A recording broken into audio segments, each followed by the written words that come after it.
What's up, guys? Welcome back to the channel. And yesterday, my mom and we went to go see the Fantastic Four. So I'm here to give you my review and let you know my thoughts. So let me first start off by saying I enjoyed the movie. I really did. I really thought that they captured the Fantastic Four really well. I liked the cast. I liked Ben Grimm. I liked Johnny Storm. I liked Sue Storm. I liked what they did with Galactus. I love the setting where it was back in the 1960s, which you, if you're a comic book fan, if you're a Marvel comic book fan, you'll know that the Fantastic Four came out to the 60s. I loved the look of the costumes, which was based off of Jack Kirby's art style. I mean, I really had a fun time. And yes, I loved Mr. Fantastic. Mr. Fantastic was really cool. I have some things to talk about that. But overall, I enjoyed the movie. I really did. And it was even, really cool. Felt like a kid again, just enjoying a good comic book adventure. Now, I do have some things to say, but ultimately, nothing too bad. I know that there's a lot of talk out there about the new Fantastic Four movie, and we're going to get into that. But I want to take a minute and I want to compare uh, this Fantastic Four to other pieces of media involving the Fantastic Four. Okay? So I want to compare this movie to the Fantastic Four that came out, I think it was either 2014 or 2015. And I have to say, I liked this one better than that one. This one, I felt this one was more true to the characters of the comics of the Fantastic Four. Okay, you have, um, Reed and Sue, who are very much in. I mean, okay, you know what? I'm just gonna say it like that. Scrap my original thought. It was based on family, okay, and that's what the Fantastic Four really encapsulated in the comics was they were Marvel's first family, right? Because you had Reed and Sue who were married. You had Johnny who was the brother-in-law, Sue's brother, and then you had Ben Grimm who was, the Thing, which we all know he was the Thing, and you know, he was Reed's best friend. He was the pilot that took them up in the shuttle, and and stuff like that. And Reed, as you all know, was always trying to return Ben Grimm back to his original form instead of being the Thing. And Reed always regretted about turning him into the Thing, right? So I really felt that this Fantastic Four, or this version of the Fantastic Four, really encapsulated that. Um, and then I also want to compare it to the Fantastic Four movies that came out in 2005 and 2007, with Jessica Alba in them. And so, look, I'm going to say it like this, okay? This Fantastic Four, in my opinion, did the Silver Surfer a little bit better than the 2007 version of the Silver Surfer. Okay, and let me tell you why. Okay, let me kind of tell you why. Now, I want to start off by saying that if you haven't seen Fantastic Four yet, this is where I'm going to say, hey, spoilers incoming. So if you don't want to hear spoilers, turn away right now or turn off the video. But if you just don't care, then keep on listening. We appreciate you. We love you here. Okay? So for all of you Marvel comic fans out there, you know that in that particular comic run, when Galactus comes to Earth and the Silver Surfer heralds his coming, you know that what makes the Silver Surfer figure out that what he has done is wrong is Alicia Masters, right? And if you know Alicia Masters, you know that she was a blind girl, that the Silver Surfer was knocked off of his board by the Thing. He was unconscious, and when he, regained his consciousness, he heard Alicia Masters singing. Or, I'm sorry, not singing, but she was playing the piano. To be fair, guys, I'm actually going off of the Fantastic Four cartoon from the 90s. So, for all you comic book fans in the audience, will you please let me know if this actually happened in the comics, if she was singing or if she was playing the piano. But either way, the the Silver Surfer, he learns humility from Alicia Masters. He learns that what he's doing is wrong because there are good people in the universe who deserve to live, and Galactus is, by him, going to these different planets and heralding Galactus. Yes, Galactus may need to feed, but he's also taking innocent lives. And essentially, long story short, the Silver Surfer kind of changes his tune. And personally, for me, I love the Silver Surfer as a character myself. I know Stan Lee did, because the Silver Surfer he was like a philosopher. He was like, why did things happen? Why does this happen? Why are we here? And stuff like that. What is this? So, getting back to the 2007 movie, that role of Alicia Masters was given to Sue Storm. And I will say that I understand the aesthetic. I understand where they were going with that, and stuff like that. It was kind of, I'll say, there were some variations in that movie. So I can't make a real gripe on that. Except the one thing that I will gripe about with the 2007 Fantastic Four movie was the fact that they made Galactus a cloud instead of actually giving him his real form. Whereas in this one, they actually gave Galactus his actual form. Like, you can actually see Galactus. He's a big old giant, okay, that eats worlds. They gave Galactus his ship and everything like that, which is something that they neglected in 2007. So I want to say that this Fantastic Four, compared to the other pieces of media, in my opinion, in my humble opinion, this actually felt like the Fantastic Four. Okay? So, spoilers incoming, because I've already kind of spoiled it here. All right?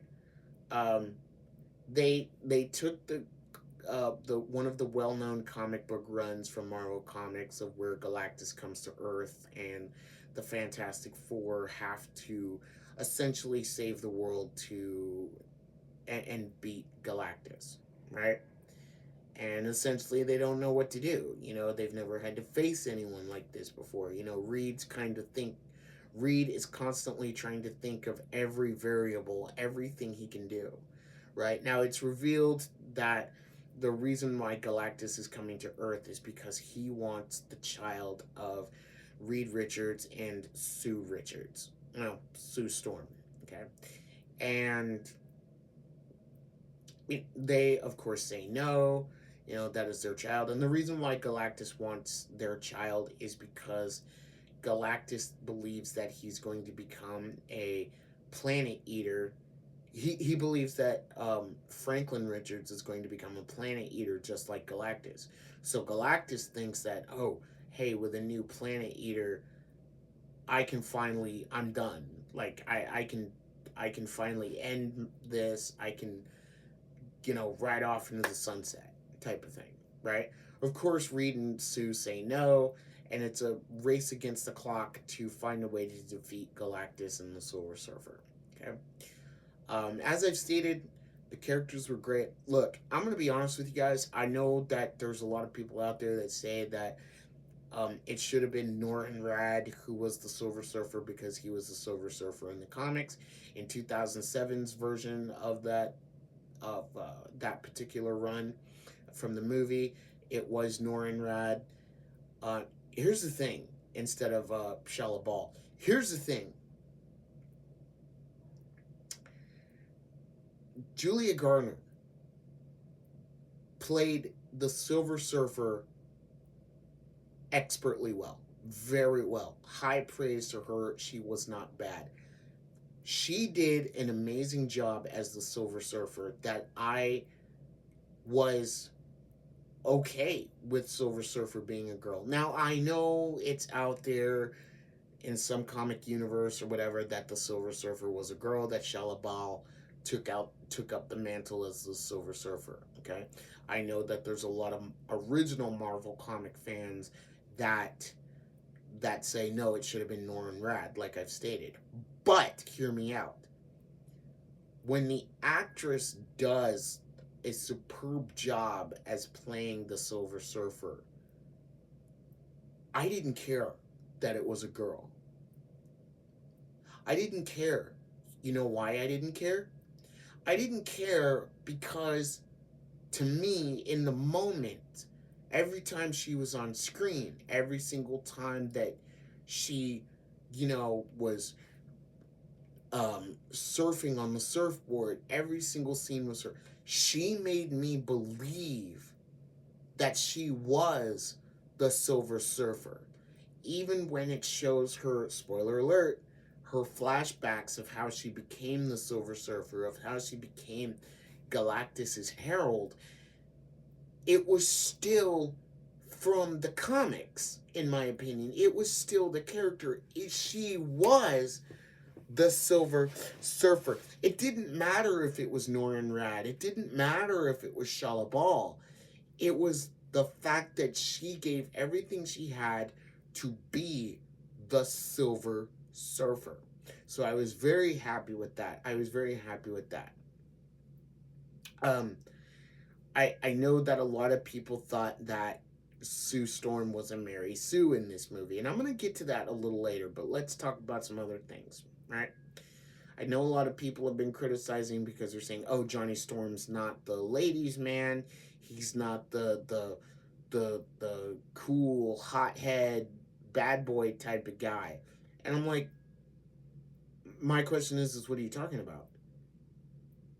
Because that's Johnny Storm. Johnny Storm, he was the ladies' man.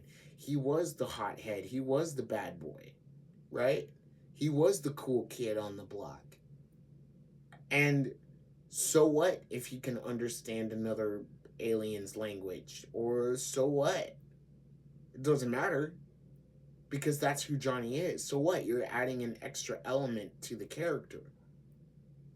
And here's the thing. Johnny Storm in the comics, yes, the Human Torch, yes, he was a hothead. He was the bad boy. He was the cool guy, whatever, right? But he was smart. Same thing. He would, he wasn't maybe as smart as Reed Richards, who's one of the smartest people in the Marvel universe, but in his own right, he was still pretty smart. He could solve problems too, right? Um, I loved Ben Grimm, and I know a lot of people are saying, "Oh, he's supposed to be grim. He's, supposed to be, kind of like I'm never gonna be the same again. I'm never gonna be Ben Grimm again, my Ben Grimm." But it's like at the same time, in the movie, there's a point where Reed says, "I'm sorry, Ben. I'm sorry about all of it," and you know, uh, Ben says, "Don't worry about it. Don't worry about it, dude. We're not gonna talk. Don't worry about that right now." You know, and that to me shows character growth. Does Ben Grimm still wish that he was Ben Grimm? Absolutely. Does he wish that he wasn't the Thing? Yes. But even though he, still wants to go back to normal, to some extent, he's kind of lived to learn with it, live with it, right? Does he hate being the thing? Yes, he still has that. But he's learned to kind of live with it. And that's what the comics does. And that's what the character does, is they grow these characters. They're not happy with their powers, right? But they learn to use them. They learn to use them. They learn to live with them, because that's what we do. They adapted, right? Pedro Pascal, he was okay as Reed Richards, but I'm gonna be honest, guys, I, I couldn't stop hearing the Mandalorian's voice, um, and stuff like that. One of the things I didn't like was, I didn't like Ben Grimm. Or I love Ben Grimm. I love Ben Grimm. I'm not taking that back, but I wish that Alicia Masters was in there. I wish there was. I wish there was a little bit of some blind representation in there. Um, but I wish Alicia Masters was in there. She wasn't in there, and stuff like that. Um, so now we get to the end of this review. And Reed comes up with this idea of trying to teleport Galactus away to a different galaxy so that he can never harm Earth again, right? Um, and I know there were a lot of people, once again, I'm going to say that a lot of people thought that Sue Storm was a Mary Sue, because it takes all of her powers to essentially knock Galactus into the transporter so that he can be, you know, teleported away, right? And of course, the Silver Surfer comes in at the end and helps. Um, but I've heard a lot of controversy on that and say, oh my God, she's a Mary Sue. Oh my God, she was the leader. Let me tell you something. And I'm gonna pose this question to all the moms out there. Okay, would you? What are the depths or the lengths that you will go to protect your child? I want you to think about that.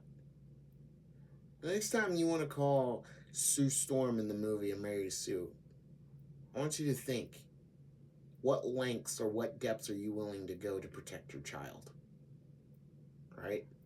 Sue Storm showed that. Now, if you want to go by the comic accuracy of the movie, then there was a little bit of Malice, the Mistress of Hate. She's Sue Storm's altered personality, right? Her dark side.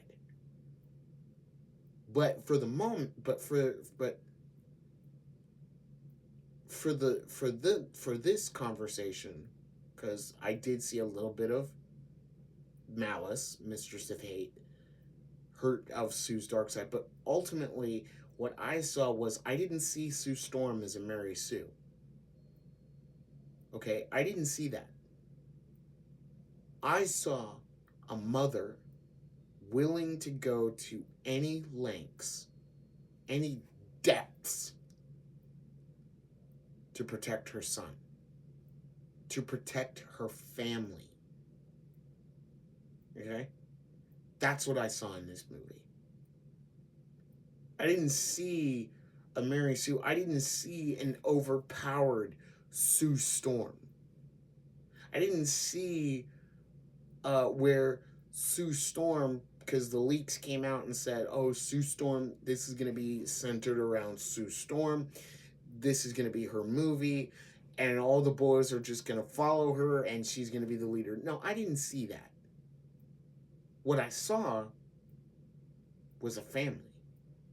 What I saw were characters with their own personalities coming together to not only protect their world, to protect the planet, to protect the people, but to protect their family, to protect their son. That's what I saw. Look, I'm not getting negative here. I'm saying this. We've cultivated a society to where it's, I understand it, bad writing and other things. I'm not going to go into that. To the point where we don't see the forest for the trees anymore. That we don't see inspiration anymore. We just think, and I'm going to use a trigger word, so please pardon me, but we just see woke, overpowered, or strong, a strong woman, woke.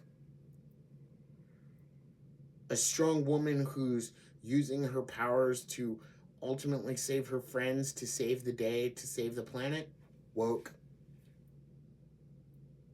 Instead of seeing a mom just simply trying to protect her family, a wife who's trying to protect her husband, a sister who's trying to protect her brother, and a friend who's trying to protect another friend.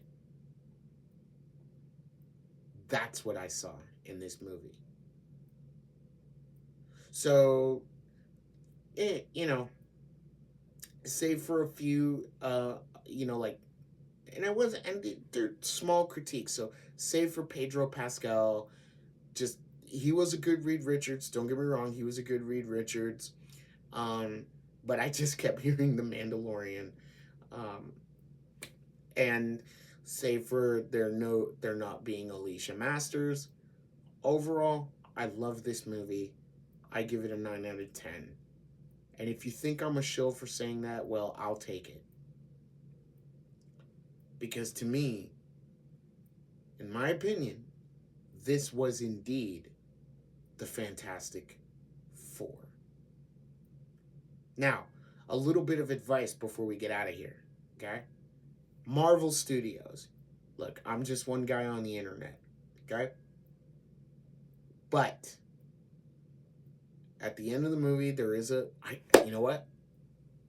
I forgot to say about the hidden scene, but for those of you that have seen it, you've already seen it. If you haven't seen it, spoilers, here we go.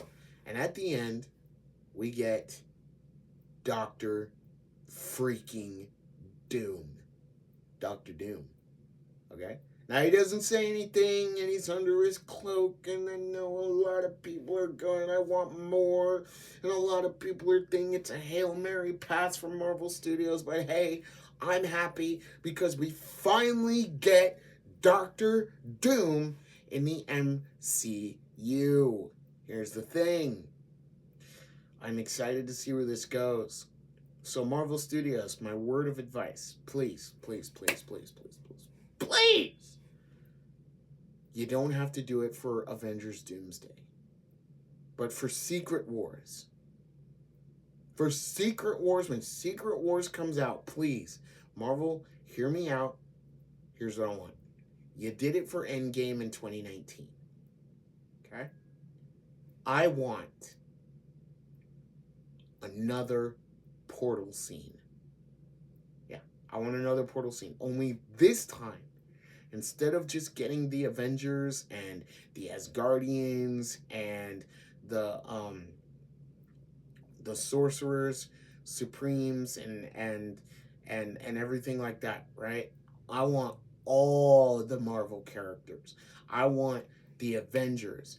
I want the Sorcerers. I want the Asgardians. I want the X-Men.